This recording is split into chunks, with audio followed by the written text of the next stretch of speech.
Primera de Samuel, capítulo 14, leo el versículo 5 y 6. Uno de los peñascos estaba situado al norte, hacia Micmas, y el otro al sur, hacia Gabaa.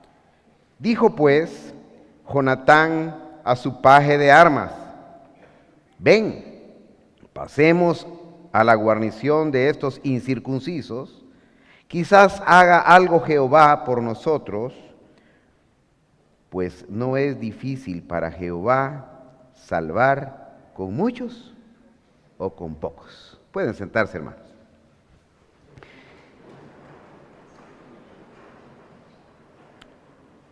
La enseñanza de esta mañana tiene un sentido que ojalá que podamos evaluar en nuestro corazón y en nuestra mente lo que Dios quiere revelar bajo un entendimiento claro. La enseñanza se intitula Cultivemos nuestra propia fe, y más bien quisiera seguir el espíritu y el sentimiento que tuvo el hermano Saúl el miércoles y al compartirnos, y luego pues hermano Mario Tayún ayer allá en Tacisco nos compartía una enseñanza muy hermosa respecto a lo que era este sentimiento, y quiero seguir con ese espíritu y ojalá que podamos con la ayuda de Dios recibir de parte de Él esta bendición. Se ha estado hablando de lo que significa el poder cultivar nuestra propia fe.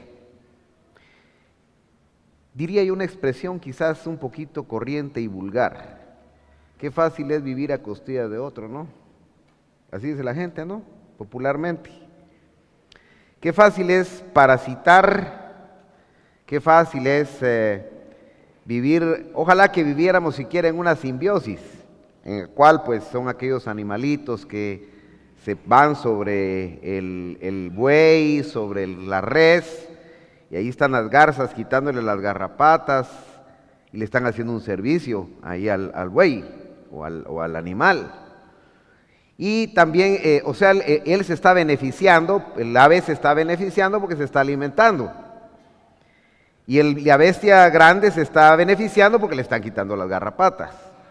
Qué bueno sería que el cristianismo se manejara en una simbiosis en la cual yo estoy dando, pero a la vez estoy recibiendo, y estoy recibiendo, pero a la vez estoy dando.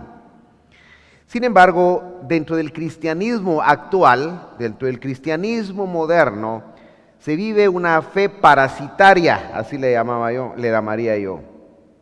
Al hablar de una fe parasitaria, estoy hablando que el hombre de alguna manera pretende vivir de la fe de otro.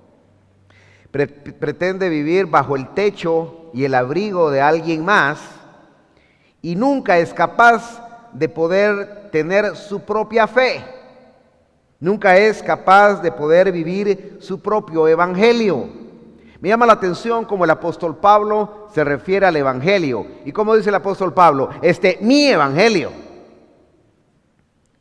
Yo quisiera que pudiéramos todos decir en esta mañana: este es mi evangelio. Pero para decir mi evangelio, para apropiarnos de mi evangelio, tiene que estar en el contexto de los fundamentos del verdadero evangelio. Y el fundamento del verdadero evangelio es precisamente la fe. Dice la Escritura que sin fe es imposible agradar a Dios. Repitamos todos.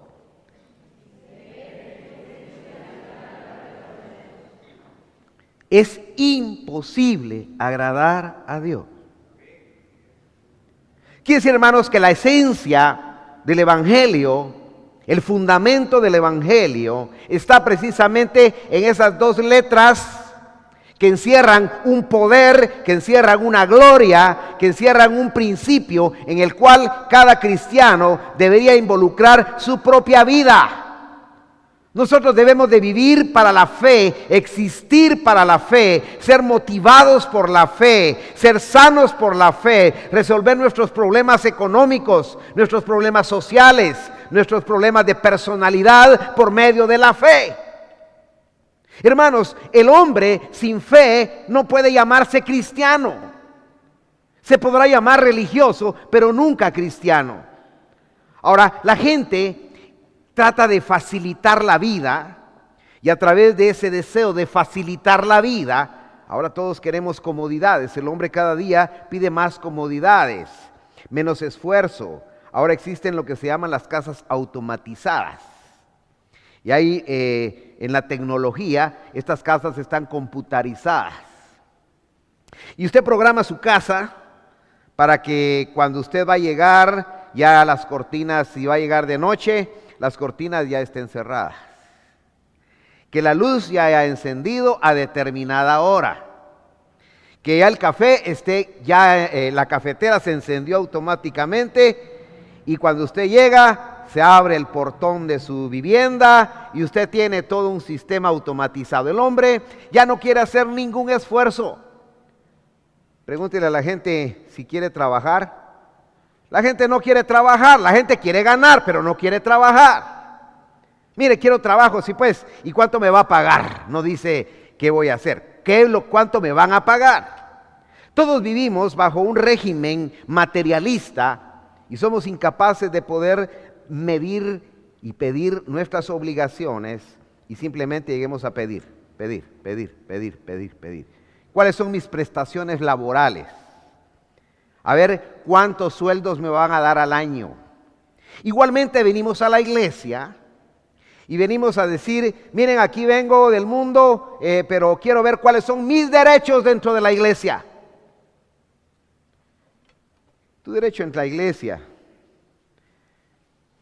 inmerecidamente, es que Cristo murió por ti en la cruz del Calvario. Injustamente. Y mi obligación es servirle con todas mis fuerzas, con todo mi corazón y toda mi alma.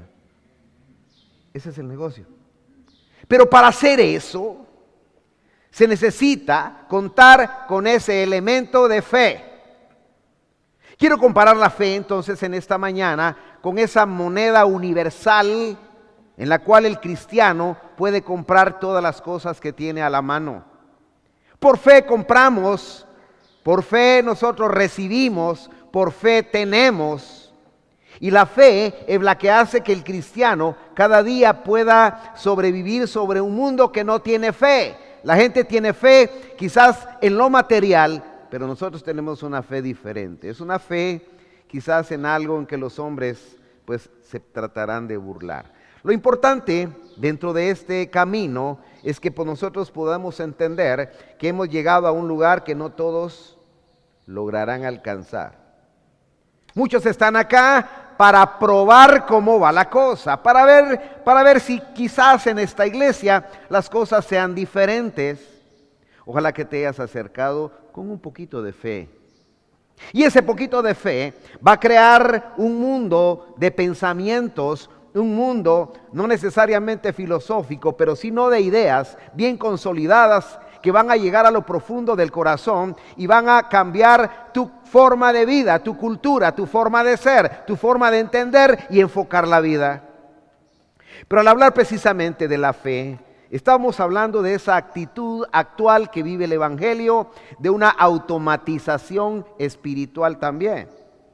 Y queremos que cuando venimos a la iglesia, automáticamente el que viene a la iglesia, pues bueno, mis pecados son perdonados y ahora yo vengo y yo voy a recibir todos los beneficios de Dios y Dios tiene la obligación de darme esto, Dios tiene la obligación de darme lo otro y todo el sistema automatizado. Y nos venimos a encontrar con que topamos. Y topamos con que nos contaron que en esta iglesia toda la gente era amable, dulce, tierna, espiritual. Y el primer choque es que nos encontramos ahí en la puerta, alguien que es mal empurrado. ¡Shh! ¡Ya botó mi fe! Sí me dijeron que todos eran tan agradables y este hermano la cara que tiene. No hombre, así es su cara. ¿Me explico, hermano? El hombre es capaz de ver entonces lo que tiene enfrente y es incapaz de visualizar lo que va atrás porque quizás no le es dado. La fe no es de todo, dice la palabra, porque no es de todo la fe. No es del que corre ni el que quiere. Es Dios el que tiene misericordia y provoca esa fe en la vida de nosotros. Cuando nosotros nos encontramos en este camino, van a haber obstáculos. Vamos a encontrar, ¿sabía usted que aquí hay chismosos? ¿Sabía usted que aquí hay iracundos? ¿Sabía usted que aquí hay gente? Igual que en todos los lados. Y a veces queremos juzgar la obra de Dios en base a la conducta de alguien o de uno o dos en particular. En Guatemala la gente odia el IX. El IX no sirve, dice. ¿Va? ¿Por qué dice que no sirve? Porque lo atendieron mal, pero esa era la enfermera que estaba ahí, hombre. No sé si me explico. A veces por una cosa juzgamos todas las cosas. Nosotros juzgamos el camino de Dios y por eso perdemos la fe, perdemos quizás el entusiasmo de poder venir a la iglesia. Yo no voy ahí porque ahí le hacen malas caras a uno a usted. Ahí no funciona. Y esto nos hace bloquear el inicio de nuestra carrera dentro del camino de Dios. El hombre tratará entonces de materializar la fe. El hombre tratará de buscar en las obras de Dios, en las obras de las manos de Dios, tratará de buscar siempre una explicación material. Y la ciencia humana ha creado algunas teorías como estas. El hombre es el fruto de la conjugación de las circunstancias a través del tiempo. Qué bonito se oye, ¿verdad, hermano? El hombre es el fruto de esa conjugación de elementos y circunstancias en el transcurrir del tiempo. ¿Sabe cómo se llama eso? Que usted y yo nacimos aquí por casualidad, hermano. Que usted aquí quizás nació del mono, quizás nació de la culebra, quizás nació del pez, quizás nació de qué, yo no sé de qué. Yo no nací del mono ni el pez. A mí Dios me hizo a su imagen y semejanza. Amén, hermano. El hombre entonces que no tiene fe tendrá que adjudicarle al tiempo, ¿no? La teoría de la evolución. El hombre evolucionó a través del tiempo y esa conjugación del tiempo, espacio, eso es lo que va como secundario, que yo piense, que yo hable, que yo mire, que yo oiga, que yo toque, que yo palpe, que yo tenga sentimientos, que yo llore, que yo ría. Torpe e ignorante ciencia humana que le adjudica a la casualidad la obra perfecta de Dios, la corona de la creación que es el hombre mismo.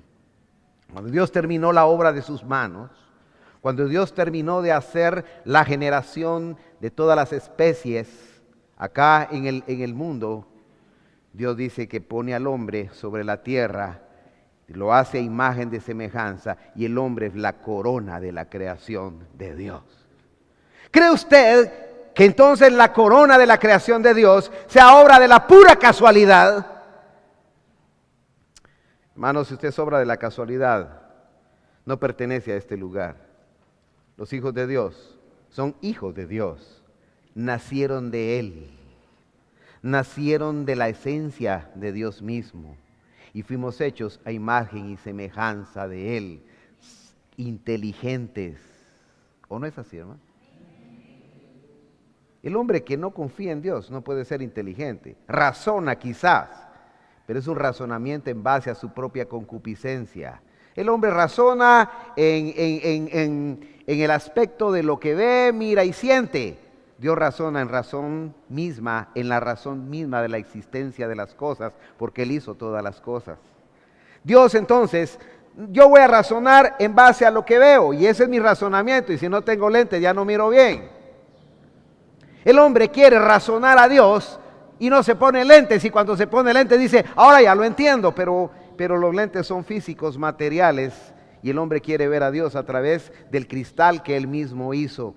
Dios necesita que entremos, que nos introduzcamos a un camino en base a lo que es la fe y el entendimiento espiritual. Y para eso se necesita que Dios abra un entendimiento, que abra una revelación en la vida de nosotros. Revelar quiere decir abrir un nuevo panorama para poder ver la vida desde otro punto de vista. Al hablar del cristianismo, estamos hablando de una nueva cultura, de una nueva forma de vida, de un nuevo enfoque. Al entender a Dios, estamos tratando de ver no lo que nuestros ojos ven, sino que lo que Dios quiere hacernos ver en nuestro corazón. Y para ver lo que Dios quiere enseñarme, necesito tener dentro de mí el Espíritu de Él. El hombre perdió esa fe, esa confianza en que aquel era Dios, aquel grande era Dios. Y empezó a creer en él mismo. Qué torpe. Se enredó en sus mismos razonamientos y su necio corazón, dice la Escritura, fue lleno de tinieblas. Normalmente nosotros enseñamos mal a la gente. Y mencionaba en una quizás reflexión anterior, la gente está esperando siempre un pez. La gente está esperando siempre que le regalemos un pez, que le regalemos una libra de carne. Y es increíble cuando aparecen los políticos actualmente ahí en el bochinche de querer tomar el poder. ¿Cuál es el proyecto de los políticos actuales? Vengan, aquí está la bolsa con esto, aquí está el maíz, aquí está el frijol. ¿Y qué hace la gente? ¡Ah! Ahí está. Y el que dé la bolsa más grande se lleva el premio. Hermanos, cuando nosotros entendemos esto, lo mismo hacemos acá en la iglesia. La gente está esperando entonces no trabajar, sino recibir, como decía inicialmente, parasitariamente la bendición y la salvación de Dios en nuestra vida. Cuando nosotros perdemos ese concepto de que hay que trabajar para poder ganar, que hay que esforzarse para entrar al reino de los cielos, que hay que hacer algo, la gracia y el regalo de Dios de la salvación ya está. Ahora yo tengo que tener esa reciprocidad de sentimiento y en esa fe yo voy a trabajar en la obra de Dios. Yo voy a hacer la voluntad de Dios. Pero el hombre trata de otorgarle beneficios materiales a otro hombre, pero detrás va un interés. Nadie regala nada. Ahora llaman a los celulares, sí, se ganó $50,000, me apareció un mensaje a mí. Wow, dije, oye, ¿eso quién lo regala? ¿Ustedes creen que alguien regale $50,000? A veces me llama un hermano y me dice, mi hermano, ¿y qué tan cierto es eso? Tan cierto como tú te lo imagines, le digo yo. Tan cierto como que puedas invertir todas las tarjetas que quieras. Hermanos, el hombre es víctima de toda la gente, de Satanás mismo, porque les viene a engañar con espejitos. ¿Sabe usted cómo se llevaron todo el oro de Guatemala? ¿Saben que aquí en Guatemala, en Centroamérica, era rica en oro y plata? ¿Y sabe dónde está el oro y la plata? De Guatemala. Allá está en España. Allá está en aquellos templos, en aquellos museos. Ahí está en los bancos italianos. Ahí está en las transnacionales del Vaticano. Ahí está el oro y la plata de Guatemala. ¿Por qué?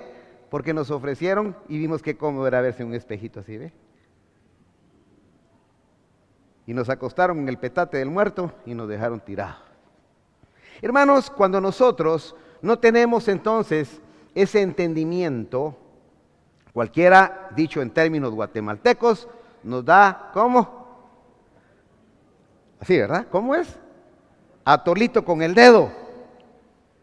Y bien que nos tragamos el atolito con el dedo, y todavía, si no nos pasa, todavía nos lo cuelan. Hermanos, cuando nosotros no somos capaces de vivir nuestra propia fe, nuestro propio evangelio, nuestras propias convicciones en Dios, nos van a dar atolito con el dedo. Y nos van a engañar con espejitos. Y nos van a engañar con el petate del muerto.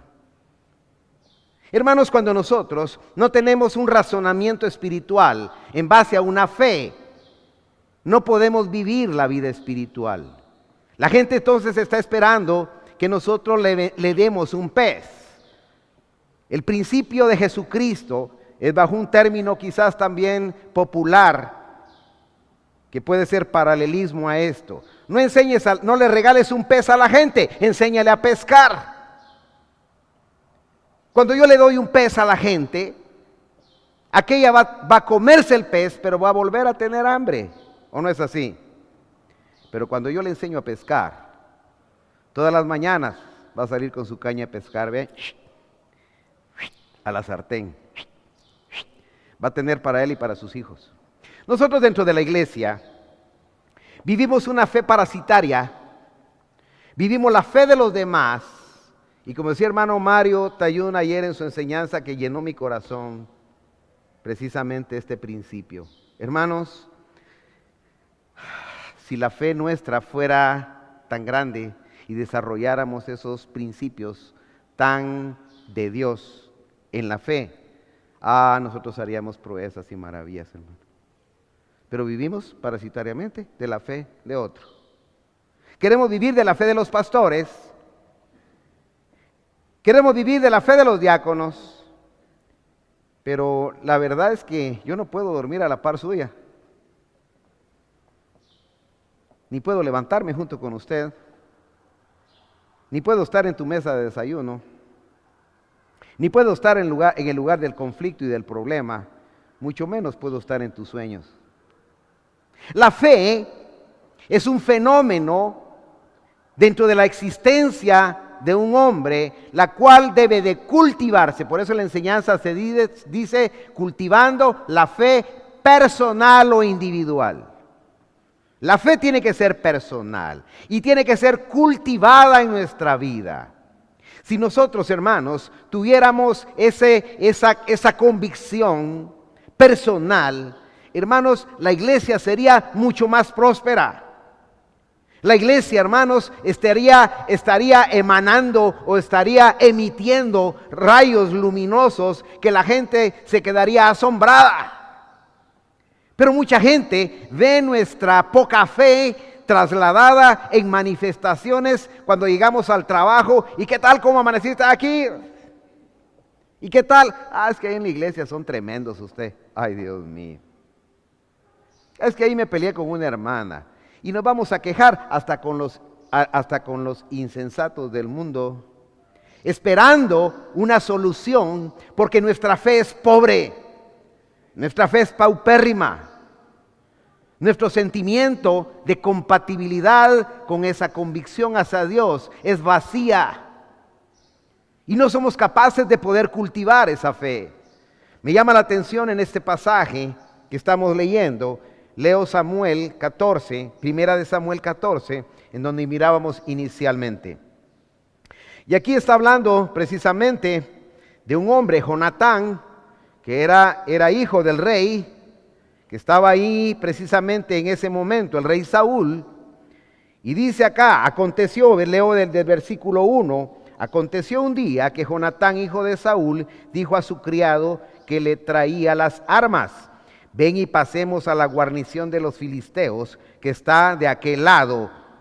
Y no lo hizo saber a su padre. Y Saúl se hallaba en el extremo de Gabaa, debajo de un granado que hay en Migrón, y la gente que estaba con él era como de 600 hombres.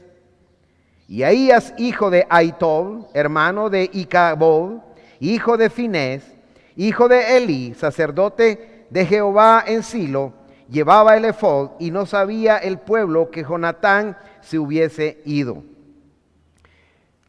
Veamos aquí un hombre que tenía un ejército de 600 hombres. Un hombre que estaba Jonatán y tenía un ejército para poder enfrentar a todo un ejército filisteo. Pensemos por un momento en los filisteos. Son todos esos problemas que nosotros tenemos en la vida. Es el mal compañero que te hace caer. Es el que te pone el pie para que caigas. El que te hace la trampita para echarte de espaldas. Los filisteos son aquellos que tratan de tentar tu vida para que tú caigas en pecado y en maldad. Los filisteos en este caso, es la figura de toda aquella maldad que viene a atacarte, viene a atacar tu vida. Ahí estaba Jonatán, el hijo del rey Saúl, y estaba con un ejército de 600 hombres. Y estos 600 hombres estaban dispuestos para la guerra. Pero viene Jonatán en un espíritu muy especial, de mucha fe, de mucho ánimo, de mucha decisión, de mucha seguridad. Dice, mira, le dice al que era su ayudante. Ahí estaba aquel hombre que era su mano derecha, aquel hombre que llevaba las armas, y le dice, mira, le dice, vamos y vamos a atacar a todo ese pueblo que está ahí de los filisteos. Y me imagino que este hombre, el amigo de él, le haber dicho, pero mira todos los que son ahí, ¿y cómo es que vamos a ir los dos solitos? Habiendo un ejército que estaba ahí de 600 hombres, aquel hombre decide en su corazón tomar una actitud de fe. Una actitud de fe. Y le dice, vamos, le dice, échame la mano y vamos juntos, le dice. Dice, el versículo 4, y incluso ni avisó nada, no dijo nada. Y entre los desfiladeros, por donde Jonatán procuraba pasar a la guarnición de los filisteos, había un peñasco agudo de un lado y otro del otro lado. El uno se llamaba Voces y el otro se llamaba Sene. Al hablar de esto, quiere decir, hermanos, esto habla de los peñascos. Era un lugar difícil de poder accesar a los filisteos. Era un lugar estratégico, pero a la vez podía darle mucho éxito para poder trabajar. Están dos hombres que están ahí para entrar al desfiladero. Hay dos peñas y se asoman por las peñas para ver aquel gran ejército filisteo. Y dice, versículo 5, uno de los peñascos estaba situado al norte hacia Micmas y el otro al sur hacia Gabaa. Dijo pues Jonatán a su paje de armas. El paje de armas es ese hombre que lleva las armas, pero que también pelea.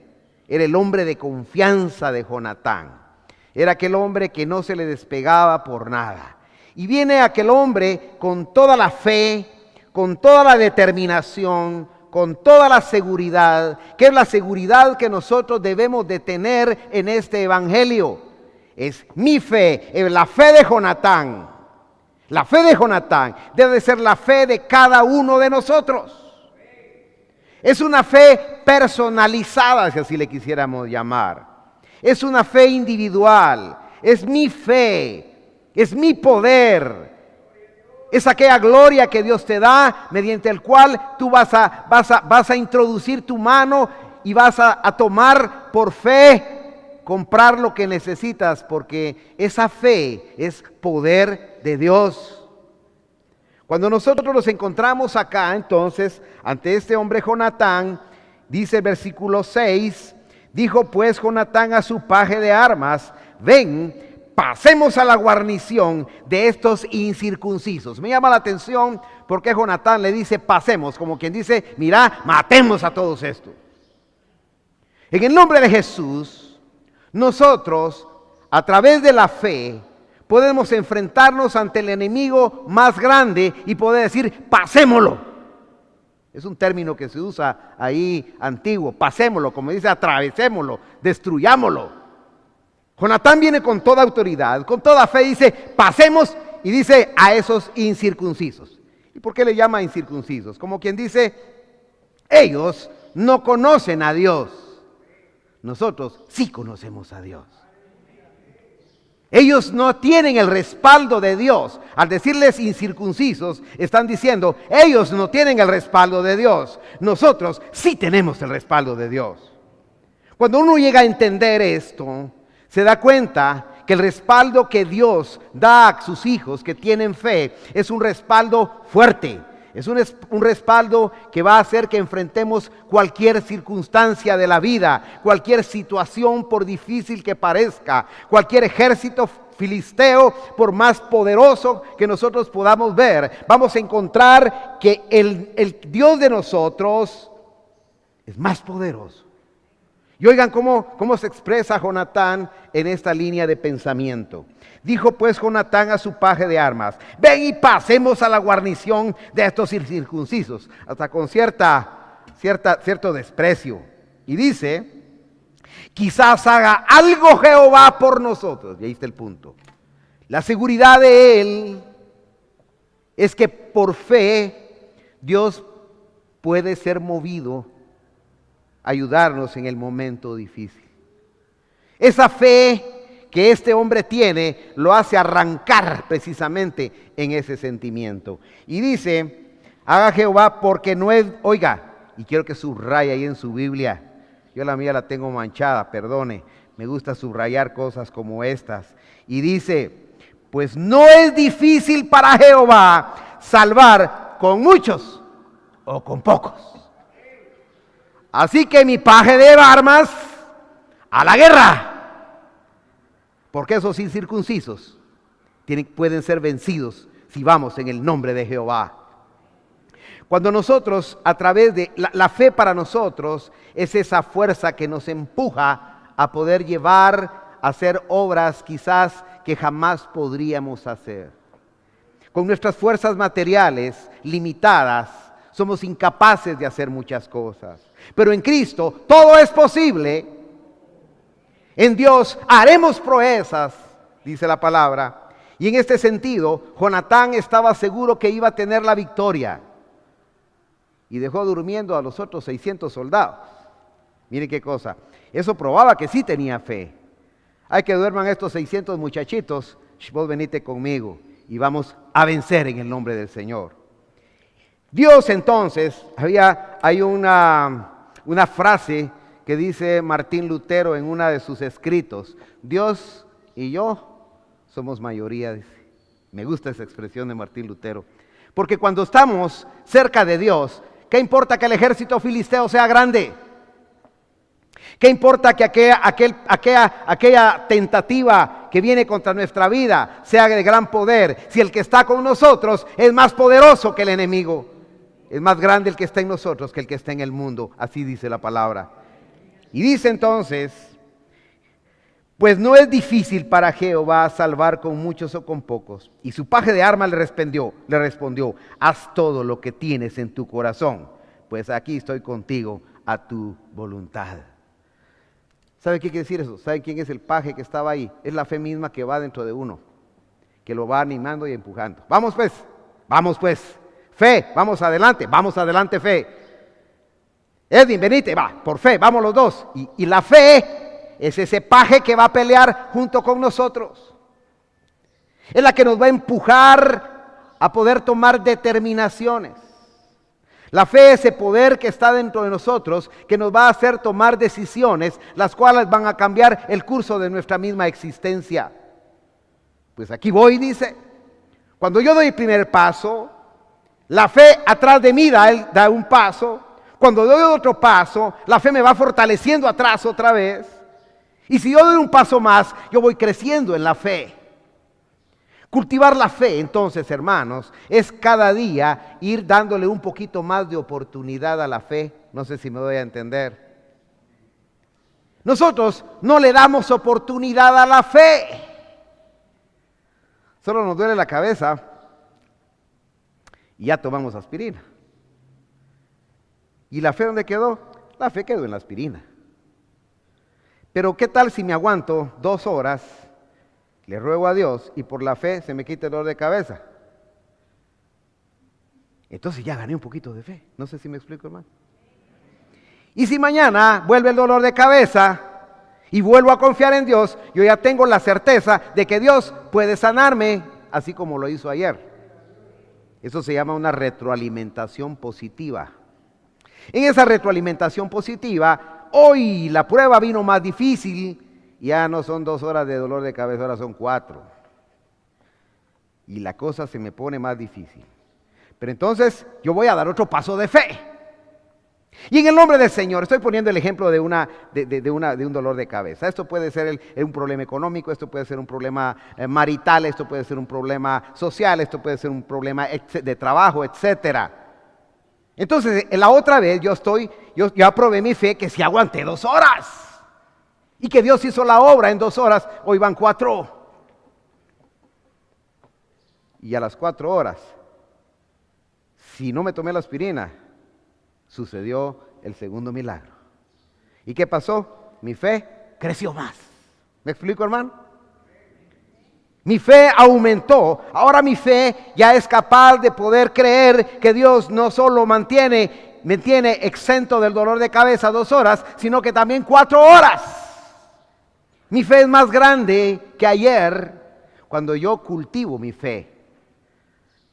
Pues tendrán que venir 6 y 8 horas, hasta como decía el hermano Saúl el día miércoles, y hermano Mario lo decía, hasta que todos lleguemos a la estatura, a la plenitud del varón perfecto que es Cristo Jesús. La fe tiene que ir siendo fortalecida, cultivada, retroalimentada. No puede crecer alguien, y por eso, hermanos, es que decía la enseñanza del miércoles precisamente eso, la idea de que los hombres solo quieran seguir viviendo de leche. Todos queremos en la iglesia pacha y pacha y pacha, y que nos hagan palmaditas en la espalda. Qué felices nos sentimos. No, hermano, hombre, usted no, tranquilo. Hermanos, aquí no se necesitan palmaditas de espalda. Aquí se necesita de tomar al paje, tomar las armas y seguir adelante en el nombre de Jesús. Ahí va Jonatán, hermanos, va confiado en que Dios le va a ayudar. Jonatán va confiado en que Dios va a hacer la obra. Viene Jonatán y dijo entonces Jonatán, vamos a pasar a esos hombres y nos mostraremos a ellos. Si nos dijeren así, y me llama la atención esto, si nos dijeren así, esperad hasta que lleguemos a vosotros, entonces nos estaremos en nuestro lugar y no subiremos a ellos. Mas si nos dijeren así, subid a nosotros, entonces subiremos, porque Jehová los ha entregado en nuestra mano, y esto no será por señal. El hombre que confía en Dios, el hombre de fe, tiene un empuje interno que su propia fe, su propio ánimo, su propio entusiasmo, su propio móvil está ahí dentro de su corazón. Pero el hombre de Dios, el hombre de fe, va a consultar a Dios. ¿Y qué tal si Dios nos deja en el camino? Aquí Jonatán dice, sí, vamos a ir, pero le vamos a preguntar a Dios una señal. Le vamos a pedir a Dios una señal. No sé si me explico, hermano. Cuando nosotros nos vamos a mover en el campo de batalla de Satanás, cuando vamos a pelear del otro lado, necesitamos que Dios nos dé las coordenadas del enemigo, que Dios nos dé su aprobación, que Dios nos diga, adelante, sigue adelante, yo estoy contigo. Cuando nosotros vayamos a pelear, aunque tengamos mucha fe, parte de la fe es confiar en Dios, consultar a Dios y pedir señal a Dios. Hermanos, dicho y hecho, y ustedes pueden seguir leyendo la historia, Dios les dio señal, le dio señal a Jonatán que estaba con él. Y viene Dios, hermanos, y respalda a Jonatán y le da la victoria, y fueron muertos todos los filisteos, y Dios se glorificó en aquella hora. Cuando nosotros, hermanos, somos incapaces de tomar decisiones y esperamos solo en nosotros mismos, sin tomar en cuenta a Dios, aunque tengamos mucha fe, vamos a patinar, vamos a resbalar y al final podemos morir. El hombre tratará toda la vida de ser independiente, y en este sentido, el hombre en esa búsqueda de esa ignorante independencia se da grandes resbalones y quebrones de cara, hermanos. El hombre no puede ser independiente. Yo quisiera hablar cuál es el primer paso para poder tener fe. Como estamos hablando de cultivar la fe, ¿no? ¿Cuál es el primer paso? ¿Cuál es la primera semilla que nosotros debemos de sembrar para iniciar el camino o la ruta de la fe? Pues es precisamente la dependencia de Dios. Jonatán estaba ejercitado en la dependencia a Dios. Y nosotros tenemos que ser ejercitados en la dependencia de Dios o a Dios. El hombre, por su propia naturaleza, y es algo precioso que Dios nos puede mostrar en esta mañana. Dios en su sabiduría hizo al hombre un ser dependiente. Aquí hablábamos con Daniel el día domingo algo de este tema cuando viajábamos para allá, para Los Dolores, para allá, y hablábamos precisamente de esto. La peor torpeza del hombre es querer ser independiente. El hombre tiene 3 aspectos en cuanto a dependencia. Primero, el hombre fue hecho por Dios. ¿Cómo puede ser independiente de Dios si fue hecho por Dios? Segundo aspecto, en cuanto a la independencia. Hermanos, nacimos acuachados a mamá, a papá, y si mamá no te cuidó, no te dio de mamar, te moriste de hambre. Todavía algunas especies sobreviven. El hombre, si no le dan teta, se muere. Si no lo cuida la mamá, se muere. ¿Cierto o no? El pichón, si no le llevan al pico la madre, ya medio triturado el alimento, el pichón no sobrevive. El hombre y las especies están planificadas de parte de Dios para ser dependientes unas de otras. Ya que dependemos de la demás gente, ¿no? Yo le decía a Dani, mire, ¿qué tal si todos fueran zapateros? Le digo yo, ¿y quién va a hacer el pan? Y si todos fueran panaderos, pues ¿quién va a cultivar la tierra? Dios creó al hombre dentro de un sistema, el cual es un sistema en el cual yo dependo del lechero, dependo del sastre, dependo del zapatero.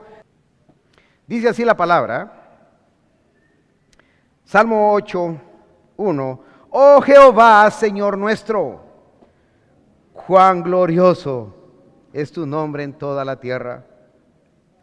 Has puesto tu gloria sobre los cielos. De la boca de los niños y de los que maman, fundaste la fortaleza. No de los científicos, hermano. No de los eruditos. No de los hombres de ciencia. ¿En qué dice, hermanos? Leámoslo ahí. ¿Qué dice? De la boca de los niños. ¿Cuál es la característica del niño, hermano? Inocencia y todo lo cree. ¿Sí? Dios quiere, tú quieres que Dios te dé sabiduría, que Dios te haga entender y que Dios te dé fe. Papi, dame fe. Yo sé que me la vas a dar. Cuando un niño te pide un dulce, tú le dices, mañana te lo traigo, a las 10 de la mañana. Ese niño no duerme porque a las 10 de la mañana su papá le va a llevar. Eso es ser niño. ¿Me explico, hermano? ¿Por qué no recibimos fe? ¿Por qué no somos dotados de ese poder de fe? ¿Por qué no somos niños? Oh, somos muy estudiados. ¿Cómo voy a ver yo en esa iglesia avivando la fe? Son unos ignorantes. Yo no veo ahí universitarios, yo no veo ahí gente leída.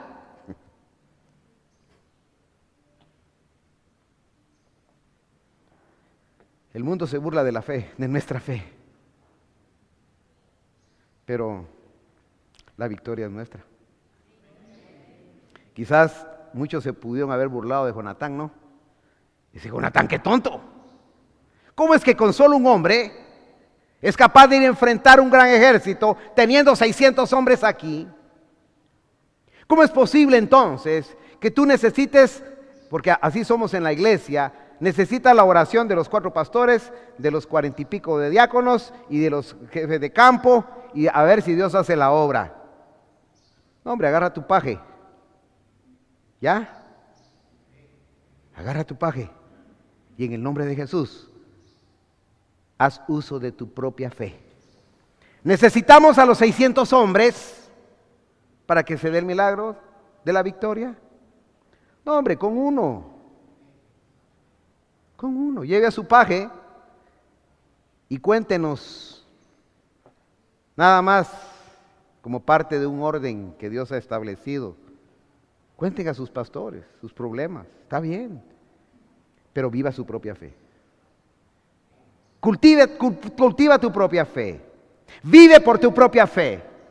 Sobrevive en este mundo por tu propio esfuerzo, por tu propia fe, por esa fe que ha sido cultivada. Porque yo allá en el cabo de la tierra, ahí yo no te puedo sacar, ni te puedo ayudar. Desde el cabo de la tierra, clamaré a ti, Señor, cuando mi corazón desmayare. Hermanos, cuando nosotros nos encontramos entonces con un Dios grande, que puso esa grandeza y esa sabiduría, versículo 2, de la boca de los niños y de los que maman, fundaste la fortaleza a causa de tus enemigos, como quien dice, para hacer ridículo de todos ellos. Los hombres de ciencia tendrán que quedarse burlados para la gloria de Dios. La ciencia, la tecnología. ¿Qué es la ciencia y la tecnología? La destrucción de los recursos humanos, la destrucción de los recursos naturales, la destrucción de los elementos mismos, la transformación del mismo estado climático. Hemos destruido la capa de ozono, hemos contaminado los ríos y los mares, hemos hecho penetrar los rayos ultravioleta a la tierra. El calentamiento global es excesivo, los polos se están derritiendo, los bosques ya no existen. ¿Y a qué se lo debemos eso? A la ciencia del hombre. Sea Dios glorificado, porque Dios puso de su poder en hombres y mujeres sencillas como tú, que le pueden creer a Dios, que le pueden decir, Señor, yo creo en ti. En esa boca de niños, Dios puso su poder y puso su gloria para avergonzar a todo ese mundo que no cree en Dios, que no es capaz de reconocer a Dios como Dios, que está enredado en sus propios razonamientos. Su corazón fue lleno de tinieblas y amargura. Y enredados en una teoría y otra, tratan de entresacar ahí algo y crean una nueva teoría que al final va a fracasar una vez más. Los hombres están poniendo parches al costal podrido. Y le ponen un parche y se abre por otro lado. Hacen esto y destruyen otra cosa. Mi Dios es capaz de transformar, porque Él sabe cómo están escritos todos los planos genéticos de mi existencia espiritual y material. Dios conoce las estructuras de la naturaleza misma. Y solo Dios puede cambiar todas las cosas. En ese Dios tenemos que confiar. En ese Dios que no hace chapuces, sino que es un Dios que merece toda gloria y honra por su gracia, poder y misericordia. Es tu fe la que debe de hacerte crear convicciones claras y precisas dentro de ti mismo. Cuando veo tus cielos, son de Él, obra de tus dedos, la luna y las estrellas que tú formaste. Digo, ¿qué es el hombre para que tengas de él memoria? Y el Hijo del Hombre para que lo visites.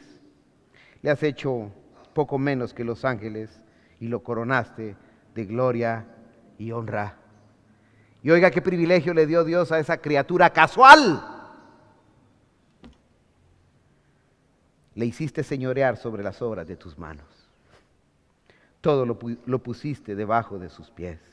Ovejas, bueyes, todo ello, y asimismo las bestias del campo, las aves de los cielos y los peces del mar, todo cuanto pasa por los senderos del mar. Oh Jehová nuestro, Señor nuestro, cuán grande es tu nombre en toda la tierra. ¿Podríamos repetir esa frase última que dice con toda autoridad? Cuán grande es tu nombre, oh Jehová, ¿qué dice? El único que merece la gloria, la honra y la alabanza es nuestro Dios. Para poder tener fe, para poder cultivar fe, necesitamos tener entonces esa semilla, ese fundamento que es la dependencia a Dios. Y para poder depender de Dios necesitamos tener fe. Ya se dieron cuenta que es doble vía. ¿Cómo puedo yo tener fe? Tengo que iniciar mi camino de fe. Tengo que empezar la carrera de la fe.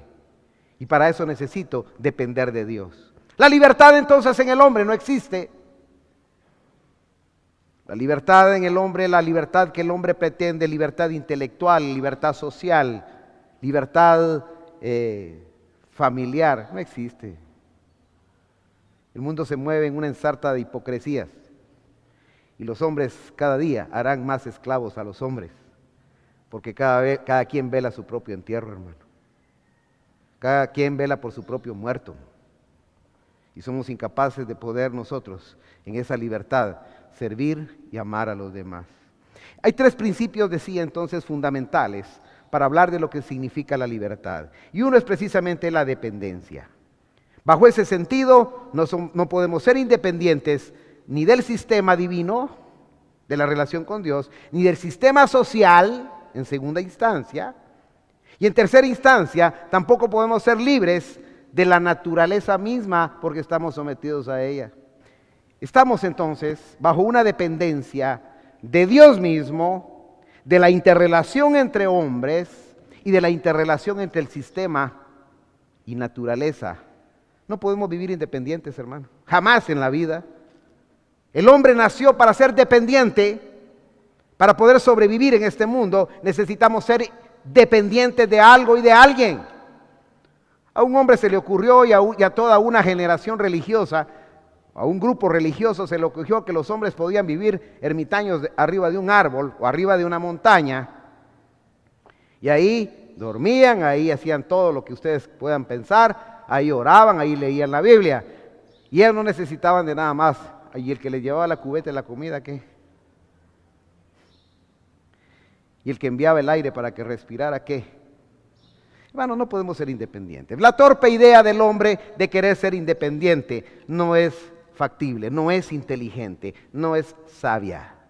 Tenemos que entender entonces que para poder tener fe plena, fe perfecta, fe inteligente, necesitamos ser dependientes de Dios. Dependientes de los demás y dependientes del mismo sistema. Y para aceptar todo eso necesitamos ser entes humildes, sencillos de corazón, los cuales aquí estamos, Señor.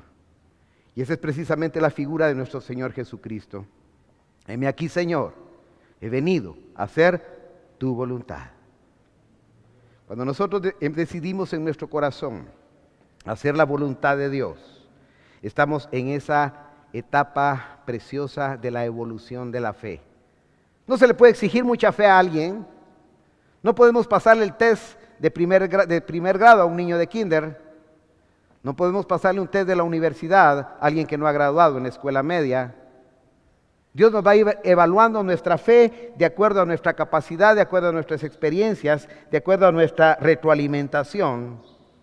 Pero hay algo importante dentro de todo esto. Además de la dependencia, ya hablamos que en primer lugar era el reconocer a Dios como Dios, luego la dependencia. Pero hay otro factor que es determinante en nuestra vida y es precisamente entender de dónde vengo y a dónde voy. El hombre que no entiende ni de dónde viene ni a dónde va, el hombre que no entiende que hay una eternidad, que no existe el cielo y la tierra, ese hombre no puede tener fe. Nosotros hemos entendido entonces que la verdadera independencia no se adquiere a través de un conocimiento filosófico. La verdadera independencia es depender de Dios. Ahora, pero eso parece raro. Es que esa dependencia de Dios es voluntaria. Esa dependencia de Dios es satisfactoria. Y eso es a través de la obra del Espíritu Santo. Cuando Dios pone de su Espíritu en tu vida, esa aceptación de la voluntad de Dios es mi libertad. Esa aceptación de la voluntad de Dios es la que va formando en mí el deseo de seguir y seguir y seguir adelante. La libertad en términos espirituales, yo la definiría de esta manera, es el reencuentro de Dios con el hombre. Yo ya soy independiente de las corrientes filosóficas de este mundo. Yo ya soy independiente de la cultura de este mundo. Y soy dependiente de Dios voluntariamente y soy feliz haciendo aquello. Ustedes qué aburridos ahí. Esa iglesia ayudando a la fe. Aburridaste. Pues sí, pero yo no estoy aburrido. Estoy feliz. Sé de dónde vengo y sé de dónde voy. Y si me he sometido voluntariamente. Y he entendido la grandeza de Dios. Y he entendido lo importante que es la interrelación con los demás. Y he entendido que necesito también de todo mi entorno. La pregunta en esta tarde es, ¿cuál es tu concepto de libertad? ¿Cuál es tu concepto de fe? La verdadera fe está fundamentada en la libertad. Si alguien te dice, no tome medicina y en la iglesia vivando la fe porque eso es pecado. Momento, te están quitando tu libertad. Si alguien quiere imponerte algo en la iglesia, eso está minando tu autonomía. No sé si me explico. Está minando tu libertad, tu libre albedrío. Es tu fe propia la que tiene que decir, yo renuncio a ello. Yo no quiero, porque yo sé en quién he creído. Es mi fe. No es la fe de Mario Tayún, ni de ninguno de los cuatro. Tú necesitas tener tu propia fe. Y en esa medida vas a retroalimentar y vamos a ver frutos dentro de la iglesia. Tú no me necesitas a mí. Tú necesitas la fe de Dios en tu corazón. Nosotros podemos ser cambiados. Yo soy un pastor a prueba. Y los 4 pastores somos pastores a prueba. Y Dios nos puede quitar en el momento en que menos pensemos. Porque Dios es soberano. Pero tu fe te va a salvar. Porque muchos cuando hubo problemas en la iglesia titubearon en su fe y se fueron al mundo. Porque no tenían fuerza. Así decía hermano Saúl en la enseñanza el día miércoles, ¿no? Estaban marasmáticos, decía. Habló mucho de nutrición el hermano Saúl el miércoles. Estaban desnutridos. Cuando alguien está desnutrido, marasmático, pero hay unos que todavía se miran fortachones. Hay otra entidad nutricional que están rechonchos, pero desnutridos también. Hermanos, la nutrición está en base a la fe. Y la fe es la que nos va a hacer soportar las pruebas, salir adelante en este camino y tomar independientemente en nuestro propio y libre albedrío la decisión que más convenga a nuestra vida. Hermano, eres libre. Iglesia Vivando la Fe no te obliga a que tú creas. Solo dice la palabra, les estimulamos al amor, a la fe y a las buenas obras. Las enseñamos porque estamos convencidos. Nosotros sí estamos convencidos. Lo importante es que el pueblo esté convencido y cada quien pueda sacarle el jugo a esa fe y se pueda beneficiar de esa fe y pueda tener victoria en el nombre de Jesús.